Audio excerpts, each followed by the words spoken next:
This video is sponsored by Segway. At CES this year, Segway launched a ton of updates to their product line, but the highlight to me is the update to the new top-of-the-line scooter and their complete new entry into the electric bike space. Now, I think when a lot of people think of Segway, they think of those self-balancing things, or they maybe think of scooters. And they do make a lot of scooters, let's be clear. But they also, at CES, had a robotic lawnmower that they just launched, and now 2 new electric bikes. So let's start with those.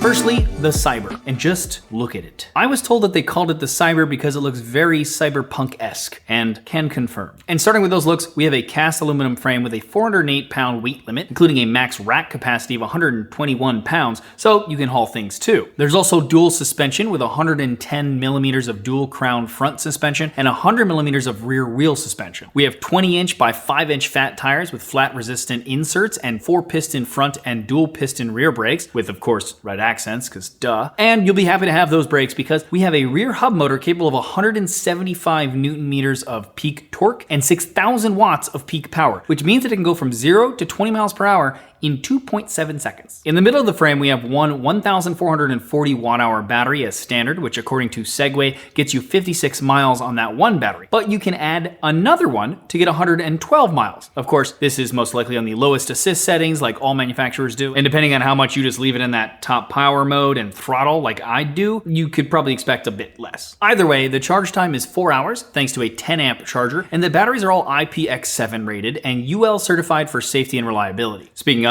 the bike is limited to 20 miles per hour top speed and reduced power by default as most e-bikes are, but also, like most e-bikes, there is an off-road mode that you can select for when you're not on public streets, and Segway says 35 miles per hour or so is where you'll top out when you do that. I was also told that Segway is launching this bike as a non-street legal bike, as in, if you buy it, it is for use off-road only, and then they will be launching a fully Class 2 version sometime in spring/summer of this year. So basically, buy it and use it at your own risk. I might actually do a decoder episode later on why they did that, as it does actually make a lot of sense, but for another time. And there's some super nice touches as well. We have a very bright 1400 nit and IPX7 rated color display that's intuitive and easy to use thanks to a scroll wheel here that you can push left and right on to navigate the different display screens, push it in to select things, and of course scroll it up and down to adjust things like the electric assist level or the power the bike gives you when you pedal or use the twist throttle that it has. You can also switch between modes, eco, sport, and race using this knob on the right handle. We have a built-in horn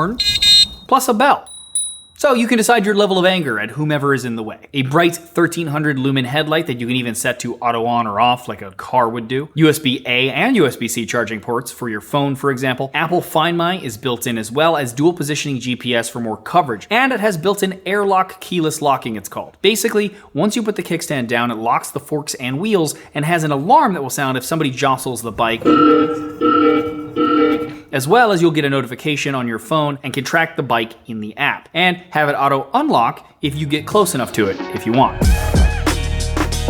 Then we have the much more practical and maybe more normal, but also pretty solid Safari. Also built on a full cast aluminum frame with 80mm front and 70mm rear suspension and 26-inch by 3-inch tires. There are hydraulic brakes in the front and back, and a 750 watt 80 Newton meter motor that has 12 levels of assist for the pedal assist, as well as a thumb throttle, and is a proper class 1, 2, or 3 bike that follows local regulations here in the States to that tune and can be selected in the app. We have a removable IPX7 and UL certified 936 watt-hour battery that is a part of the frame that Segway lists as up to 88 miles per charge and charges in 6 hours thanks to a 4 amp charger. And it also has this interesting pedal assist system that can adjust the power based on dual sensors, including a gyroscope, to keep the human power/effort needed from pedaling the same while increasing the power from the motors when going up a hill, for example. And we also get a lot of the same touches that I like on the Cyber, like the bright screen, the scroll wheel control for the modes and assist levels, a 1300 lumen auto on and off light, Find My and GPS, USB-A/C charging port, and even that alarm and keyless unlock.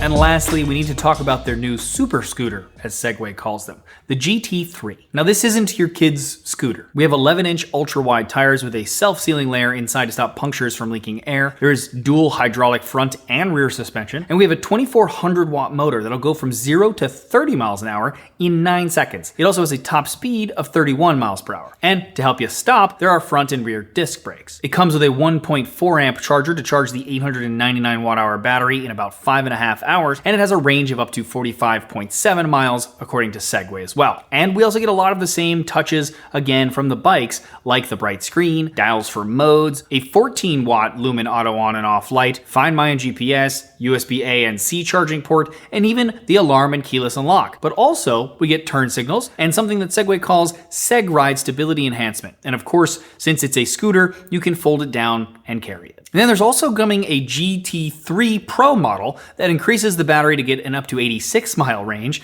adds dual motors to get a 0 to 30 miles per hour time of 3.9 seconds, with a ridiculous top speed of 49.7 miles per hour on a scooter. And there you go, a quick overview of Segway's newest rides from CES. Let me know what you guys think in the comments below about the bikes, the scooter, this video in general.